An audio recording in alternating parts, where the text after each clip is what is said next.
Welcome to गोरलै चेनेलाव फरायसा बिथांमोनखौ बरायफिननाय जाबाय जों दिनैनि बे खोन्दोआव फरायसा बिथांमोननि सिगाङाव लाबोदों प्रेजेन्ट पारफेक्ट कन्टिन्युअस टेन्सनि सोमोन्दै जों सावरायगोन।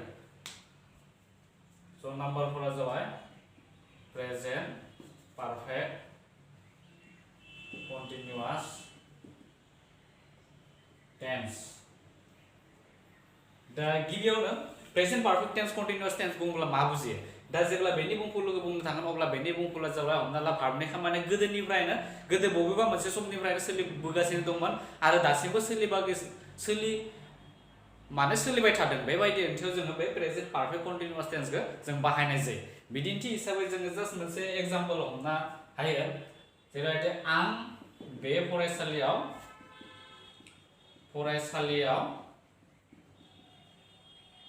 2015 मायथाइनिफ्रायनो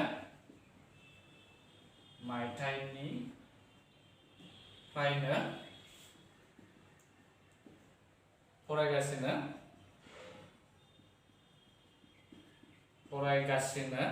दङ। थामहिनबा जों जेब्ला बेखौ इंराजियाव ट्रेन्सलेसन खालामगोन अब्ला बेनि फिननाया माबायदि जागोन? बेनि फिननाया जाबाय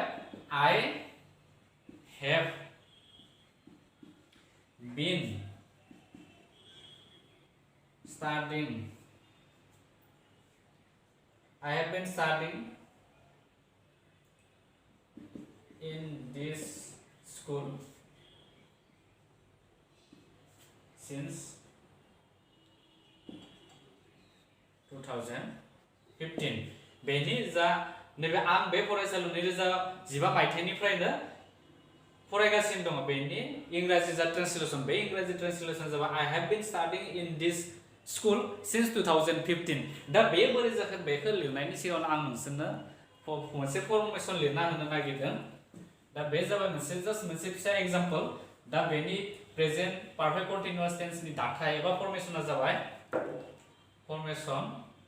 बे जाबाय गिबियाव साबजेक्ट थागोन, बेनिफ्राय have, has, बेनिफ्राय प्लास been प्लास verb for, थामहिनबा भार्बा कन्टिन्युअस फर्माव थानो नांगोन। बेनिफ्राय जाबाय अबजेक्टआव जायखिजाया थानो हागोन। दा एग्जाम्पल मोनसे लाबावनोसै आं बे फर्मेसनजों जानाय जायखिजाया एग्जाम्पलफोरा जाबाय he has been watching movie for 2 hours। बियो 2 घन्टा सम सिनेमा नायगासिनो दङ।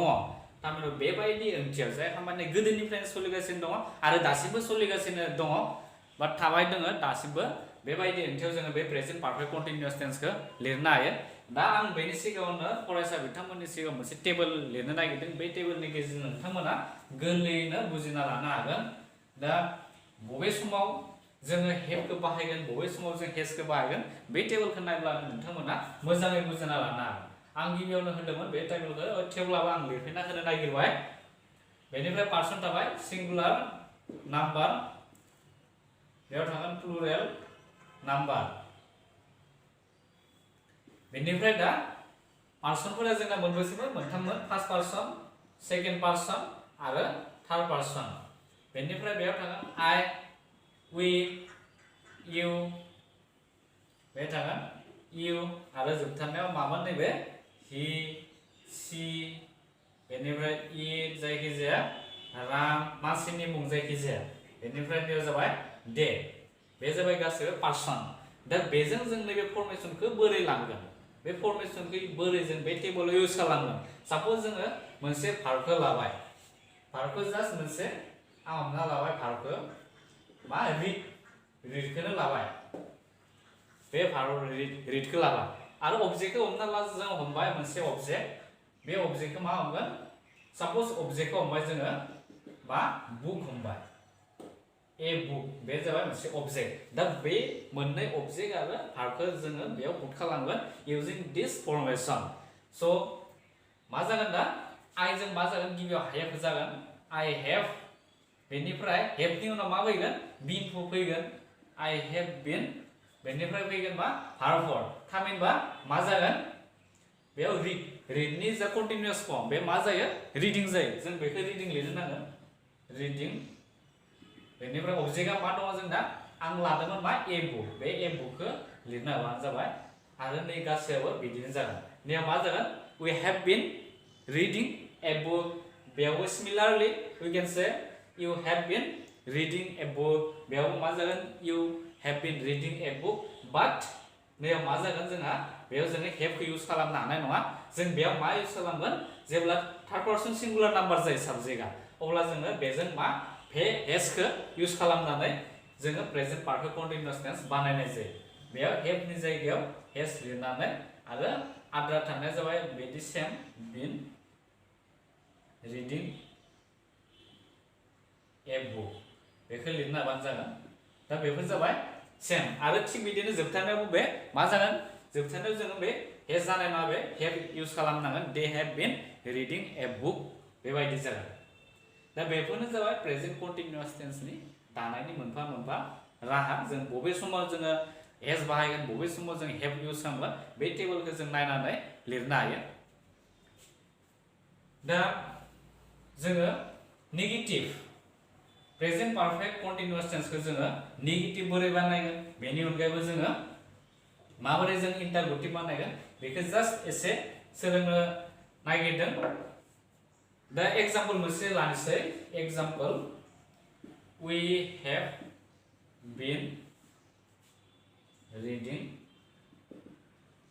a book बे एग्जाम्पल साप'ज एफार्मेटिभआव दङ बेखौ जोङो नेगेटिभआव बोरै बानायगोन नेगेटिभ माने नङै बानायनाय दा नङै बानायबा बोरै जागोन बे नेगेटिभ सेन्टेन्स दाबा बे मोनसे हेभ दङ बे हेभखौ जोङो गोदोआव मोनबोदों आरो दाबो मोनबाय थागोन बेनिफ्राय दा हेभखौ जोङो अक्सिलारि भार्ब थामहिनबा बे मोनसे मडेल अक्सिलारि भार्ब जेब्ला मडेल अक्सिलारि भार्ब थायो साबजेक्टनि उनाव जेब्ला मडेल अक्सिलारि भार्ब थायो अब्ला बे मडेल अक्सिलारिनि उनाव जोङो नट यूज खालामनानै मा नेगेटिभ सेन्टेन्स दानाय जायो दा जोङो बेखौ मा खालामगोन we have not been reading a book थामहिनबा नेगेटिभ फर्मेसना बेबायदि जागोन जोङो हेभनि उनाव नट फज'नानै नेगेटिभ सेन्टेन्स दानाय जायो थिग बिदिनो बे गोजौनि सेन्टेन्सखौनो इन्टारगेटिभ बोरै लाङो नैबे एफार्मेटिभनिफ्राय जोङो इन्टारगेटिभआव बोरै लाङो दा एफार्मेटिभनिफ्राय इन्टारगेटिभ लांबा अक्सिलारि भार्बखौ साबजेक्टनि सिगाङाव फज'नानै जोङो इन्टारगेटिभ थामहिनबा सोंलु दिन्थिनाय जायो मा जागोन बे have we been reading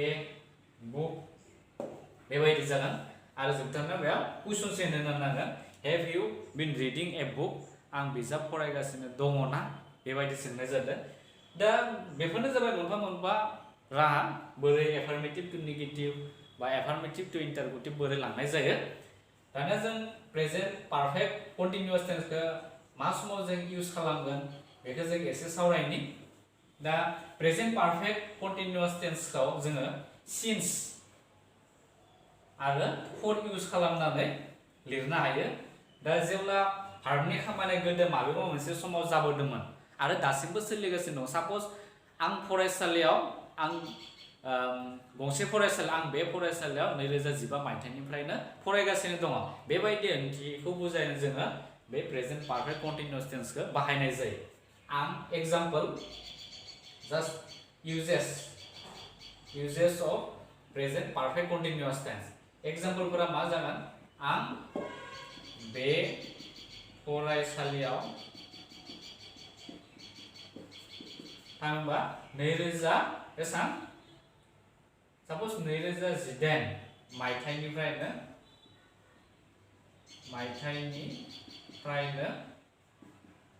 फरायगासिनो दङ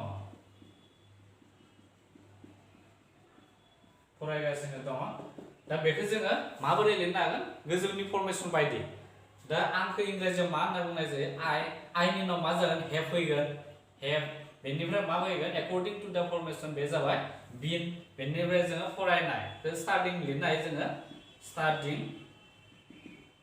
बेनिफ्राय in this school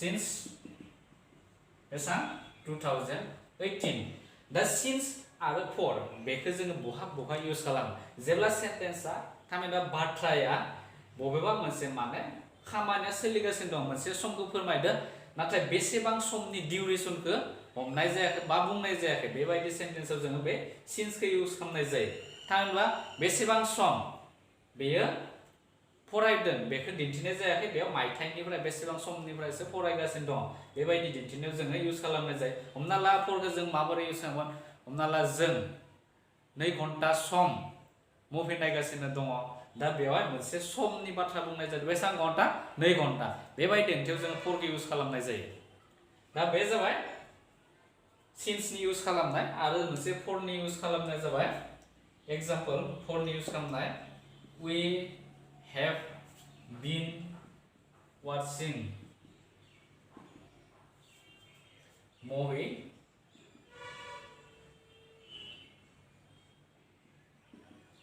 for 2 hours बे जाबाय बेनि बिदिन्थि जोङो 2 घन्टा सम मुभि नायगासिनो थामहिनबा सिनेमा नायगासिनो दङ दा बेफोरबायदि ओंथियाव जोङो बे प्रेजेन्ट पारफेक्ट कन्टिन्युअस टेन्सखौ बाहायनाय जायो स' लोगोफोर दिनै बेखिनियावनो जाथ'बाय आरो फरायसा बिथांमोना बुजि मोनाखैब्ला नोंथांमोना साबस्क्राइब कमेन्ट बक्सआव कमेन्ट हो लोगोसेयावनो साबस्क्राइब खालाम आरो जों उननि भिडिअनो बेबायदिनो पास्ट टेन्सनि सायाव सोमोन्दै सावरायगोन स' लोगोफोर दिनै जाथ'बाय